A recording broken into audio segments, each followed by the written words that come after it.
There was a wise man who was recommended to Zarathustra, who was praised among the people, for he knew very well how to talk about sleep and about virtue. It was said that everyone just loved and revered him for this, and that all the young men came to sit before his professor's chair. So Zarathustra went to him and sat with all the young men before his chair. And thus spoke the wise man.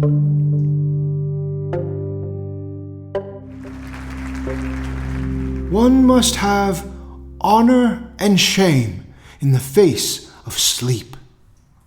That is the first thing. And you should avoid all those who sleep badly, those who stay awake at night. Even the thieves feel shame in the face of this great sleep. They always steal softly through the night. But that night watchman, oh, he is shameless. He bears his horn shamelessly. It is no simple art to sleep. It is necessary, after all, to stay awake the whole day before. 10 times a day you must overcome yourself. Yes, that makes for fine weariness. And that's opium for the soul. And 10 times a day you must reconcile yourself with yourself. For this overcoming is bitterness. And if you don't reconcile yourself, you'll sleep badly. And every day you must discover 10 truths, or else you will still be seeking those truths when night comes. And your soul will stay hungry and get in the way of sleep. And 10 times a day you must be cheerful and laugh out loud, or else your stomach will disturb you during the night. That father of sorrow that will keep you awake. There are very few who know this, but one must possess all the virtues in order to sleep well. So, should you bear false witness? Should you commit adultery? Shall I covet my neighbor's wife? Well, all of that would not sit well with good sleep. And even if you have all these virtues and you've done all these things, there's still one more thing to know how to do. You have to send the virtues themselves to sleep at the right time. Because you don't want these virtues quarreling among themselves, those good little females. And you don't want them to quarrel over you, you unfortunate man. Peace with God and one's neighbor. Thus, sound sleep requires of us. And believe it or not, peace even with your neighbor's devil. If you don't reconcile with your neighbor's devil, it will haunt you at night. And you must honor authority and obedience, and even the crooked authorities. Thus, sound sleep requires of you. What can you do to help it if those in authority like to walk on crooked legs, if they're not exactly, up and up? For me, the best shepherd will always be the one who leads his sheep to the greenest pasture. This sits well with the soundest sleep. I do not want much honor or great treasures. that inflames the spleen. But one does sleep badly without at least a good name, and at least a modest treasure. And the company of a few people is more than welcome to me than evil company. But even the good company, well, they must come and go at the right time.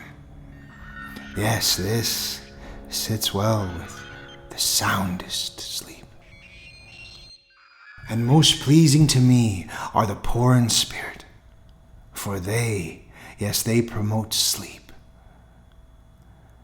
Blessed are they, especially when one always agrees with them that they're right about all their opinions. Thus ought to run your day for you virtuous. And then when night comes, I am not so careful myself to summon sleep. Sleep will not be summoned. Sound sleep, that is. This sleep that is Lord of all the virtues. Instead, I think, today what have I done and what have I thought? Ruminating, I ask myself, patient as a cow, what 10 things did you overcome today? And what 10 things did you reconcile? And the 10 truths? And what 10 things did you laugh at? What 10 things filled your heart with joy? When I consider these things, and when I'm rocking in the cradle of 40 different thoughts, I am suddenly overwhelmed by sleep, the unsummoned Lord of the virtues. Yes, sleep taps on my eyes. Then they grow weary. Sleep touches my mouth, and it stays open. Oh yes, verily, on soft souls, this sleep it comes to me, this thief, this dearest of thieves. And it steals my thoughts away. And in a stupor I stand there like this professor's chair. But not for long do I stand like this. I am already lying down.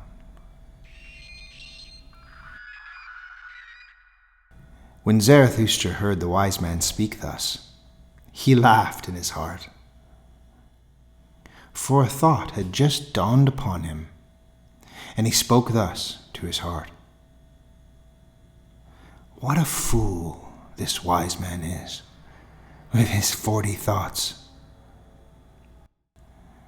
And yet, I think he is actually quite the expert in sleeping. Fortunate is he who dwells in the vicinity of this wise man. Such sleep is infectious, and it can spread even through a thick wall. And in this professor's chair, there's even a bit of magic. And it wasn't for no reason that these young men sought out and sat before this preacher of virtue. Yes, his wisdom is basically stay awake well in order that you can sleep soundly. And really, if there were no sense to life, if life was meaningless and I had to choose nonsense, then this would be for me the greatest nonsense. But now I clearly understand what people were once seeking above all when they sought out these teachers of virtue. Sound sleep for themselves and their opiate virtues to go along with it. For all these much lauded wise men with their professors' chairs, the greatest wisdom for them was sleep without dreams. They knew no better sense for life. And even today, there are still some who are like this preacher of virtue. And a lot of them aren't as honest as he is. But their time is up. And not much longer will they stand. Indeed, they are already lying down. So, blessed are these sleepyheads, for they are about to finally nod off. Thus spoke Zarathustra.